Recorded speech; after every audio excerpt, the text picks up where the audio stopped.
Buen día, chicos.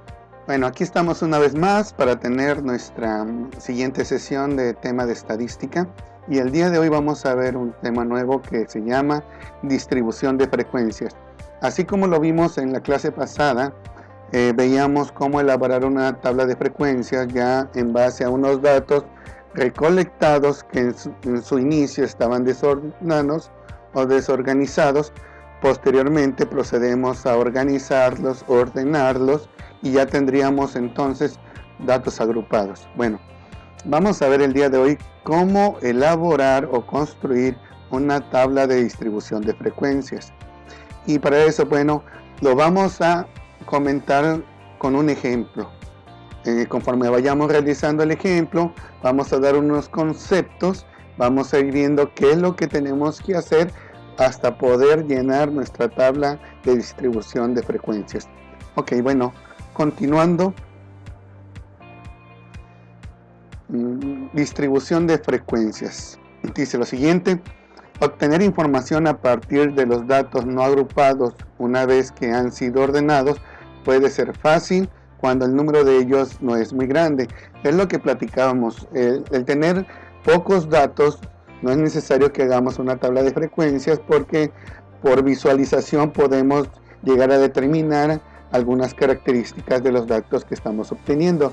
Sin embargo, cuando el volumen de información es bastante amplio, bastante grande, son muchos elementos, la ventaja que tendríamos es organizarla en categorías o clases. Y bueno, vamos a ver poco a poquito qué es esto.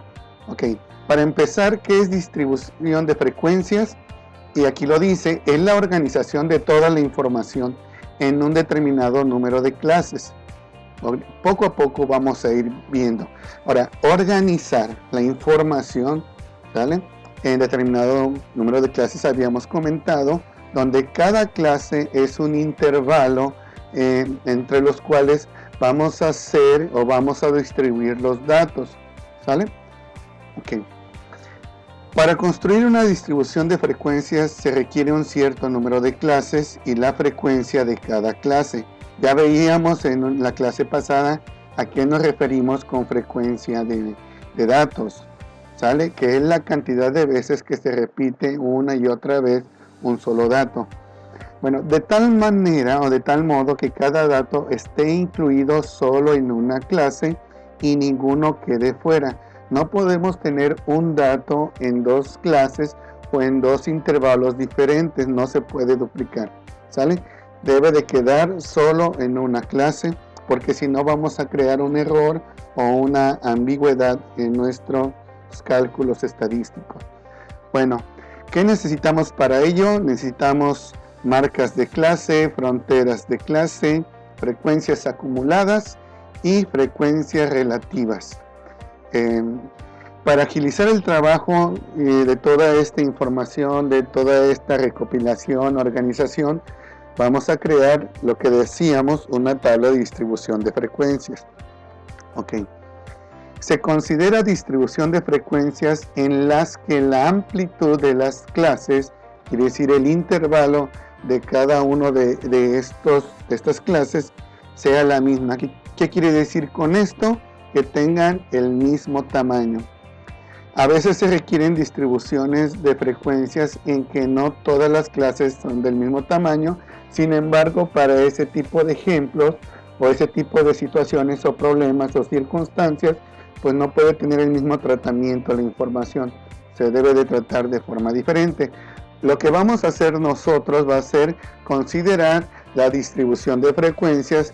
¿Qué quiere decir con esto? Que todas las clases van a tener el mismo tamaño. Ok, fíjense, para poderlo comprender vamos a poner un ejemplo, y nuestra situación problema para esta tarde dice lo siguiente: en la siguiente tabla se muestra la edad de los pacientes que ingresaron a la sala de urgencias de un hospital durante 50 días. Ok, se hizo una recolección de esta información y obtenemos esta tabla. Recordemos que de un inicio los datos los vamos a obtener de forma desordenada, desorganizada, y entonces vamos a proceder, número 1, a organizar, quiere decir a ordenarlos Y bueno, vamos a hacerlo de forma ascendente, quiere decir de menor a mayor. Y de esta manera, reordenando los datos, ya obtengo mi tabla con los datos ya ordenados de menor a mayor, observando que aquí de forma rápida, una vez que los tengo ordenados, puedo distinguir quién es el menor valor y quién es el mayor valor. Ok, de aquí voy a sacar dos elementos importantes. Número uno, cuánto es la cantidad total de datos que tengo registrados. Y en este caso, ese valor lo voy a simbolizar con la letra N. Y si contabilizara todos, diría que tengo 50 elementos, que son los días que representa el problema, en los cuales se tomó la muestra. Ahora, como decíamos, el tenerlos organizados, nos va a poder visualizar rápidamente la información. En este caso, el valor mayor es 57 y lo voy a simbolizar con B max, valor máximo. Ok, el valor menor lo voy a simbolizar con B min, que quiere decir valor mínimo, y en este caso es 9. Ahora, entre estos dos valores, el mínimo y el máximo, voy a obtener el rango de mis datos. ¿Cómo lo voy a hacer? Mediante una diferencia o una resta. Y en este caso 57 menos 9 me da 48. Ese es el rango que tengo entre el valor menor y el valor mayor. Ok, bueno, continuando. Aquí vamos a mostrar lo que es una distribución de frecuencias, una tabla de distribución de frecuencias. Y vamos poco a poco a ir calculando cada una de estas columnas, empezando por las clases, comentando que habíamos dicho que la clase es un intervalo. Y cuando me refiero a intervalo, entonces quiere decir que tiene un extremo o un límite menor o inferior y tiene un límite mayor o superior. Estos serían los que delimitan mi clase, ¿sale? Ok, entonces, clase es un intervalo que abarca una porción de los datos no agrupados cuando ya han sido ordenados de forma ascendente. Todos los datos se clasifican en clases que no se superponen o intersectan y que abarcan a todos. No puede quedar ninguno fuera, no puede quedar uno que se duplique en dos clases diferentes. Ok, límite de clase. El límite de clase se entiende como los extremos del intervalo que conforman una clase. El extremo menor se llama límite inferior y lo voy a simbolizar como LI. Y el límite mayor se denomina límite superior de clase y lo voy a simbolizar como LS. De esta manera pues tendría mis límites de clase, aunque me falta ver cómo calcularlos. Continuando, una vez que tengo mi tabla, lo primero que tengo que hacer, bueno, después de ordenar mis números, tendría entonces que determinar cuántas clases voy a crear. Y en esto lo voy a simbolizar el número de clases con la letra K y voy a aplicar una fórmula que se llama fórmula de Sturges.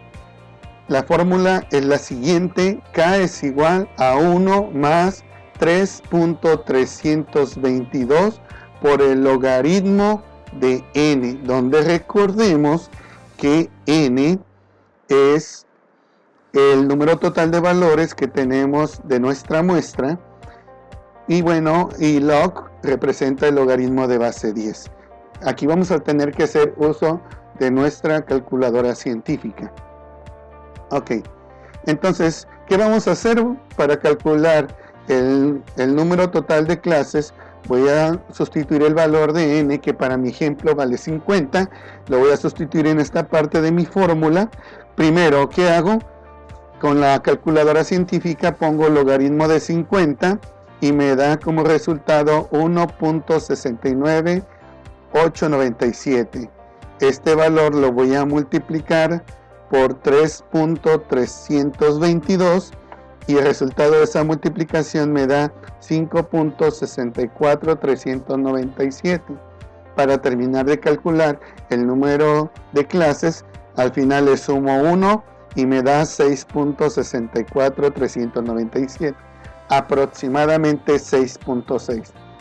Pero aquí lo tengo que redondear por exceso, es decir, al entero superior. El entero superior de 6.6 sería 7. Y con este valor quiere decir que tengo que crear 7 clases en mi tabla de distribución de frecuencias. Por esa razón, esta tabla, si contabilizo la cantidad de filas, tengo 1, 2, 3, 4, 5, 6, 7. Y ya con eso ya inicié a crear mi tabla de distribución de frecuencias. Ok, continuando. Una vez que tengo ya las 7 filas, porque voy a crear 7 clases, tengo que entonces empezar a definir mis clases. Y voy a empezar entonces definiendo el límite inferior de cada una de las clases. El límite inferior de clase L subíndice I, que sería inferior, del primer intervalo es el menor de los datos. Si yo me voy y me regresara a mi tabla donde los tengo ordenados, recordemos que el menor es 9, entonces quiere decir que en la primer clase el límite inferior sería 9. Ok, este límite inferior de la primera clase sería 9. El de la segunda clase, a este 9 le vamos a sumar la amplitud de clase, que la amplitud de clase es 7. Ahorita más adelante vamos a ver de dónde salió este 7. Ok, entonces, y así sucesivamente voy sumando de 7 en 7, empezando en la primer clase con el número menor que tengo de mis datos. Después le voy sumando la amplitud de la clase. Ok, entonces 9 más 7, 16, 16 más 7, 23, 23 más 7, 30, hasta que llegue a la última clase, que valdría el límite inferior 51. Y entonces ya tengo uno de mis dos límites, el inferior. Aún así, para tener completa cuál es el intervalo de mis clases, me faltaría el límite superior. Ok, para completar las clases faltan los límites superiores. Y bueno, aquí vamos a ver cómo se calculó el 7 de la amplitud de la clase. Ok, esto lo vamos a hacer con esta fórmula. A es igual a R entre K. ¿Qué significa A? A significa amplitud de clases. R es el rango de datos. Este mismo rango ya lo calculamos anteriormente. Y por último, K, que es el valor que acabamos de calcular, que representa la cantidad de clases que vamos a crear. Entonces, sustituyendo los valores que tengo hasta ahorita, en el rango R es igual a 48, el número de clases K es igual a 7, y entonces tenemos que la amplitud, si yo divido 48 entre 7 me da 6.85719, aproximadamente 6.9. Y este valor lo que vamos a hacer, lo vamos a redondear en 7, en vista de que los datos que me están proporcionando son puros números enteros. Por esta razón lo redondeo a 7. Ok, entonces de ahí sale el por qué al 9 le tenía que sumar de 7 en 7. No por el valor de K, porque el valor de K representa la cantidad de clases, sino por el valor de A, que representa la amplitud de cada una de mis clases. Ok, hasta aquí todavía no le doy el valor a los límites superiores. ¿Qué vamos a hacer? Ok, el límite superior de la primera clase será el entero. Recordemos, porque estamos trabajando números enteros por los datos proporcionados, el entero más cercano, pero menor. Debe de ser, pero sin ser igual al límite inferior de la siguiente clase. Quiere decir que si el límite inferior de la clase 2 es 16, un entero menor sería 15 y ese 15 sería el límite superior de la clase anterior, en este caso de la clase número 1, de tal manera que me quedaría de esta forma. Entonces, primer clase sería 9 a 15, segunda clase 16 a 22, tercer clase 23 a 29 y así sucesivamente hasta que llegue la última clase 51 al 57. Y dentro de cada una de estas clases, de este rango de valores o intervalos, mejor dicho, deben de ir colocándose y vamos a contabilizar entonces la frecuencia, cuántos datos o elementos caen dentro de este intervalo de clases, similar a como lo hicimos en la sesión anterior. Aquí lo coloreé con colores diferentes para poder identificar y irle poniendo la frecuencia de los datos que caen en cada uno de estos intervalos de clase. Dice, mediante la tabla de los datos ordenados se pueden obtener las frecuencias de clase y se simboliza con la letra F minúscula. Vemos que 6 de los datos están entre 9 y 15. Si observamos este color, que es un rosita, de 9 a 15, 1, 2, 3, 4, 5 y 6. Estos 6 son los que caerían en este intervalo. Ahora, en el intervalo de la segunda clase de 16 a 22, tenemos 16 a 22, 1, 2, 3, 4, 5, 6, 7. Y de esta manera vamos a ir calculando o contabilizando cuántos datos caen en cada una de estas clases. Y con esto tenemos ya resueltas 2 de mis columnas para la distribución de frecuencias. Ok, ahora vamos a ver la siguiente columna que se le llama fronteras. Estas fronteras se consideran a los datos del tipo continuo. Quiere decir que no hay un intervalo que no se encuentre considerado dentro de todos los datos. Por ejemplo, aquí de 9 a 15 se encuentran todos los valores, pero hay un pequeño intervalo que vamos a decir que se pierde, que está de 15 a 16. Entonces allí es donde entran las fronteras, de tal manera que desde el 9 o un poquito antes hasta el 57, un poquito después, deben de mantenerse toda la numeración continua, ¿sale? Ok, y aquí es donde vamos a ver las fronteras. Dice, se pueden determinar identificando los puntos que están en la mitad entre los límites superior e inferior de las clases adyacentes. Adyacentes significa que están juntas, pegadas, que yacen a, entonces, límite superior, límite inferior. ¿Cuál sería el punto intermedio que tendría yo entre estas dos? Ya sea que lo haga por medio del promedio, que sería la suma de las dos, entre 2, y de esta manera obtendría esa frontera que tendríamos para la clase número 1. Ahora, el punto intermedio lo sacamos de esta manera, o otra sería, si yo observo de 15 que tenía como límite superior a la que acabo de calcular que sería frontera, hay una diferencia de 0.5.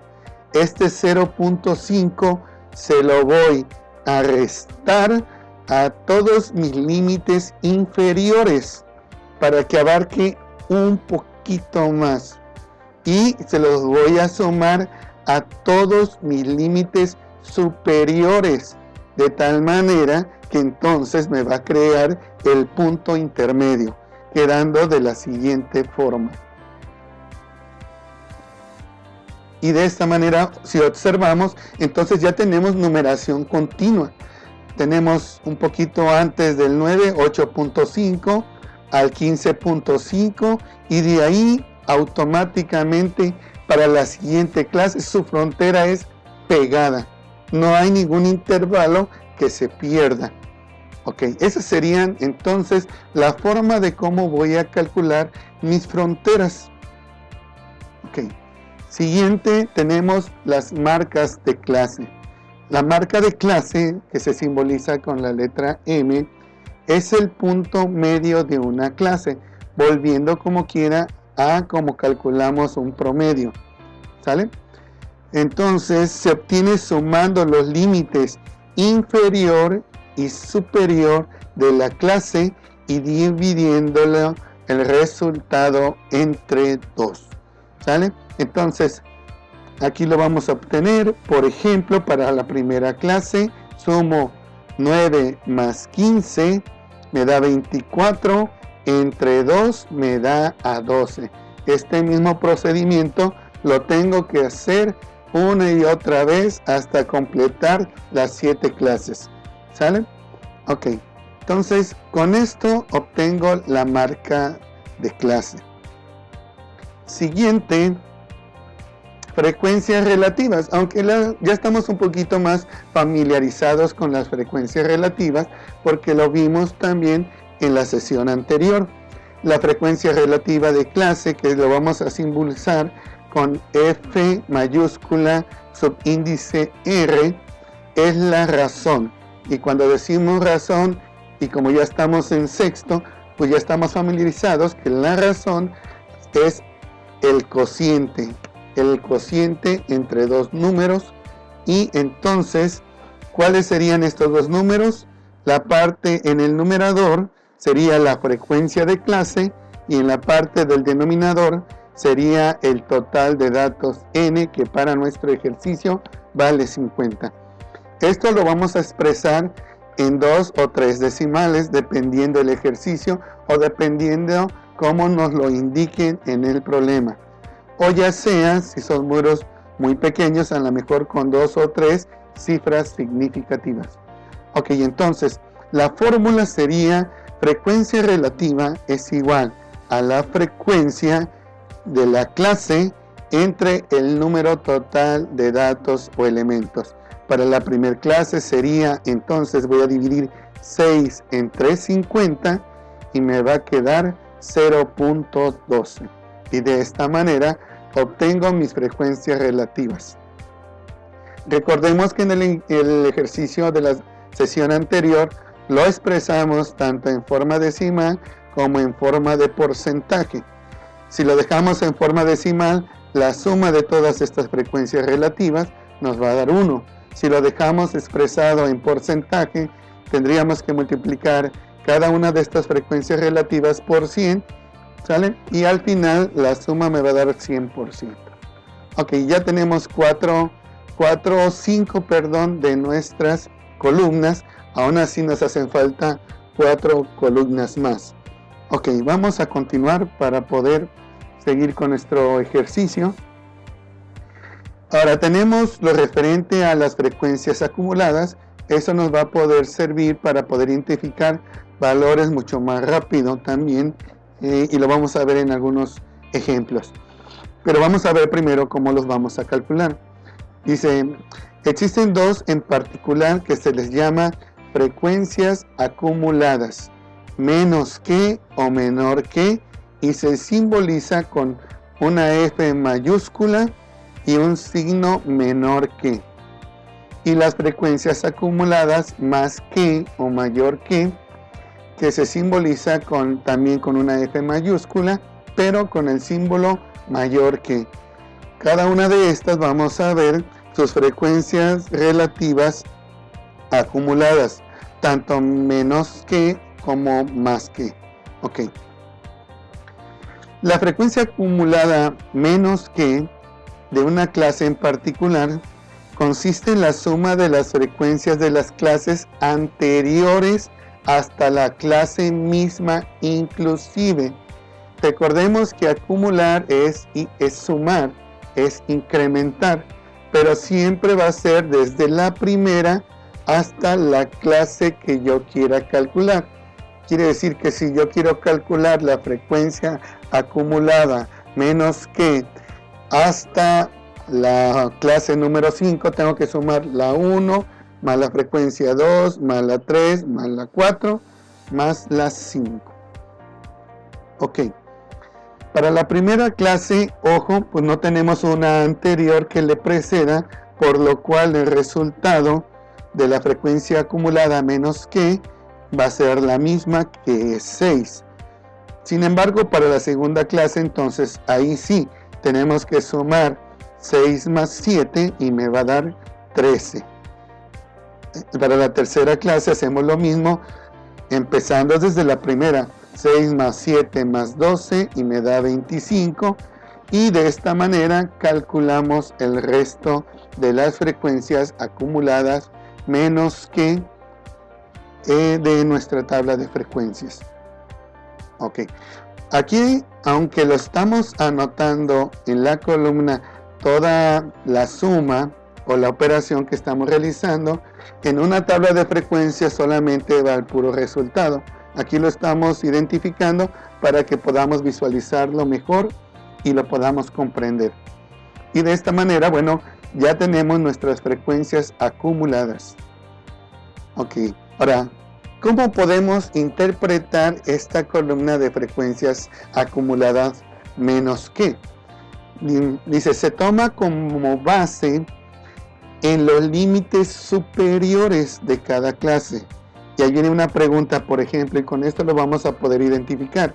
Si decimos cuántos datos son menores o iguales, aquí la parte de igualdad entra dentro de este concepto, aunque el enunciado no dice menos que o igual que, se considera que es de esta manera, menor o igual. Entonces, vuelvo a repetir la pregunta.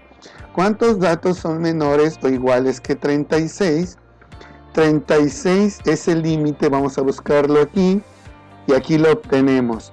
36 es el límite superior de la clase número 4, y entonces vemos que la frecuencia acumulada menos que, nos vamos a la columna número 5 y vemos que es 32, por lo que se dice que 32 datos son menores o iguales que 36. Y de esta manera, con esta columna que tengo referenciada, puedo obtener fácilmente este resultado.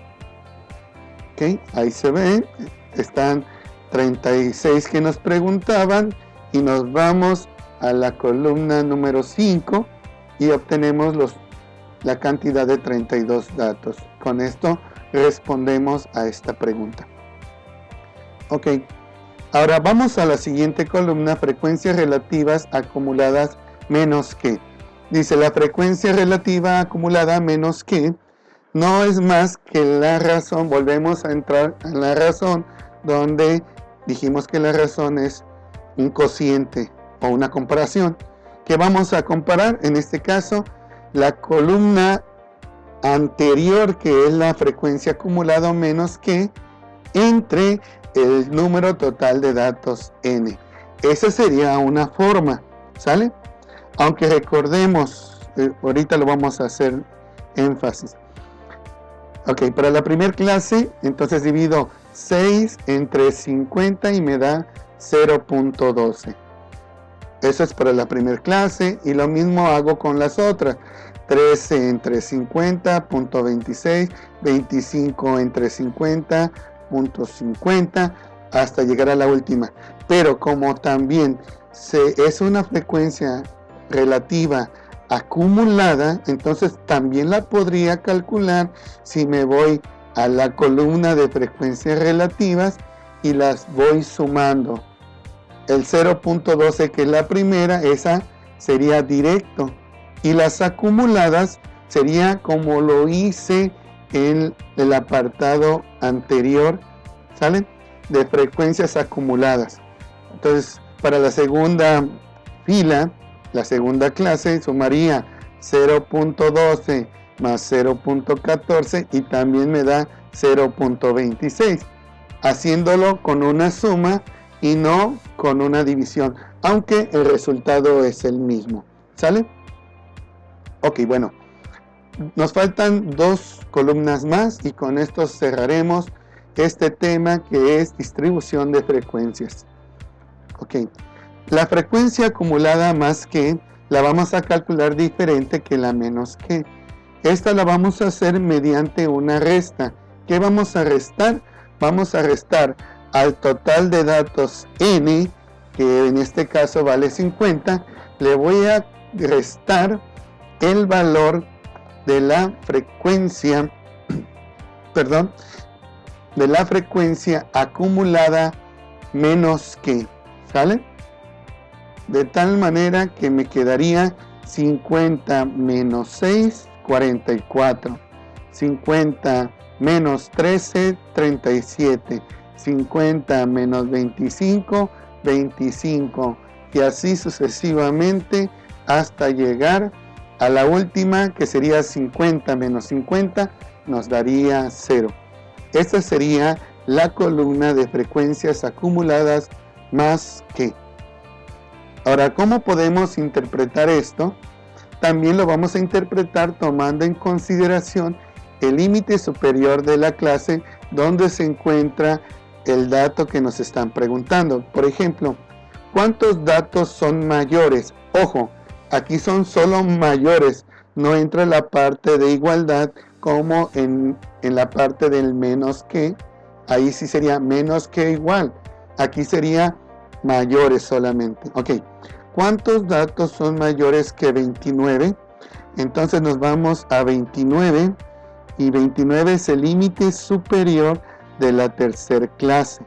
Quiere decir que me voy a ir en esa fila hasta la columna que acabamos de calcular y tenemos que es 25, por lo que entonces los datos son 25 datos mayores que 29 que tenemos, y de esta manera podemos hacer uso de esta columna de nuestra tabla de distribución de frecuencias. Ahí está. Ok, por último, la última columna, la frecuencia relativa acumulada, es similar al procedimiento que hicimos de frecuencia acumulada, relativa acumulada menos que o menor que. ¿Qué tengo que hacer? Voy a hacer una razón o un cociente o una división. Voy a dividir la columna que le precede, que son frecuencias acumuladas más que, entre el número total de datos.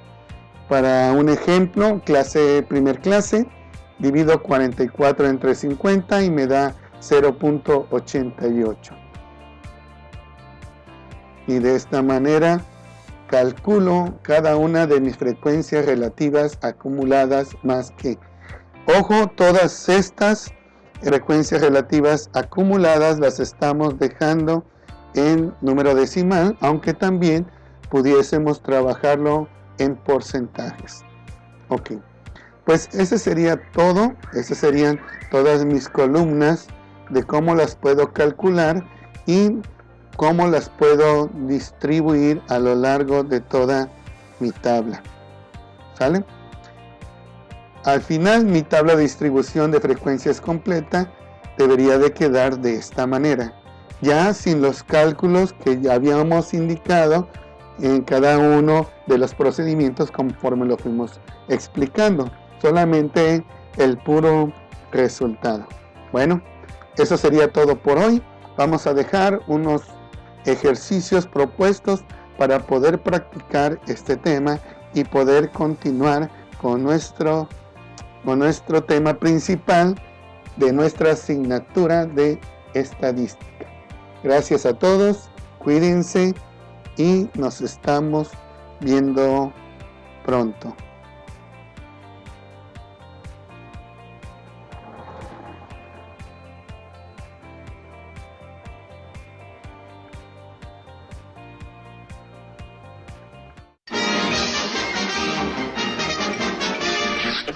Eso es todo, amigos.